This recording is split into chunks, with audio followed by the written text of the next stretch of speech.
It begins, as these stories often do, with a single case. In a remote village on the edge of the Guinean forest, something is wrong. An adult falls ill, fever, aching, relentless fatigue, and a strange pain behind the eyes. The locals have names for many diseases, but this is different.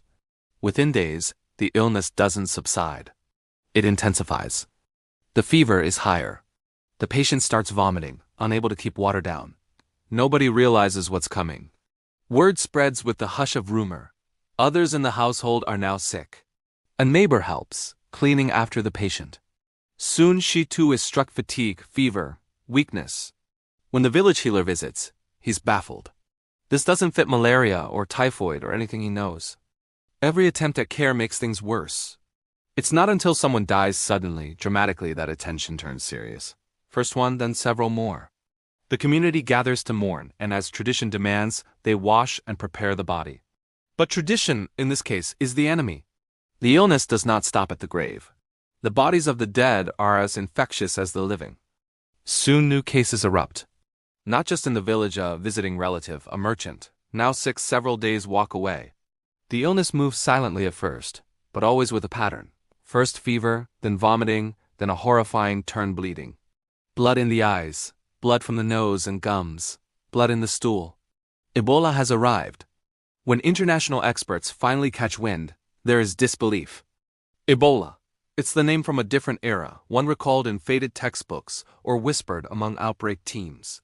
Originally traced back to a river in what is now the Democratic Republic of Congo, Ebola was infamous for sudden, brutal outbreaks. High fatality, no cure, mysterious origins. But here in Guinea, it's unthinkable. Laboratories confirm the worst. The tests light up with the telltale signs of the filovirus. The virus is now on the move, not contained to one village or one region.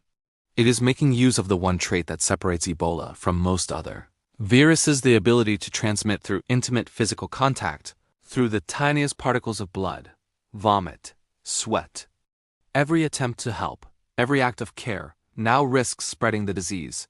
Government officials convene. Doctors Without Borders deploys teams. Health workers don biohazard suits, turning rural clinics into outposts of advanced containment. But they are few, and the fear is already spreading faster than the disease. Rumors turn against the helpers. Perhaps they bring the illness. Perhaps they poison the wells, curse the healthy. As the outbreak escalates, the world begins to watch. This is no longer a distant, isolated tragedy. Soon Ebola has crossed borders: Liberia, Sierra Leone. The capital cities are hit. Hospitals are overwhelmed. Entire wards are full of caregivers and patients alike, some simply waiting for the inevitable. The medical staff, local and foreign, start falling ill themselves. Every day means another colleague gone. International panic simmers at the edges. Airlines begin canceling flights. Borders close. News cameras fixate on protective suits, crowded clinics, and the grappling of countries unprepared for a catastrophe such as this. Inside the hot zones, life slows to a crawl. Quarantines lock people on the inside, sometimes keeping families from food, sometimes locking the sick together with the desperate. Standard practices for burials are halted. Bodies are sprayed with chlorine, wrapped in plastic, interred by strangers. Nothing feels humane, but nothing else will stop the virus. Through it all, stories emerge. A nurse saving her last set of gloves with careful washing. A doctor refusing to leave the side of a friend. There are moments of hope: doctors who survive and donate their blood, providing experimental antibodies to the sick. Communities coming together to enforce self-quarantine, or to reinvent how they say goodbye to the dead. New treatments are trialed. Vaccines rush through development with unprecedented speed. By the time the outbreaks are contained, the losses are staggering. Thousands dead. Entire healthcare systems left battered. Trust in institutions curdled. Yet in some places there are survivors. Immune, resilient, bearing the scars of the struggle. For them, life resumes in a changed world, one that watched, feared, and ultimately learned the power of what a tiny particle of RNA hiding in a wild animal can do.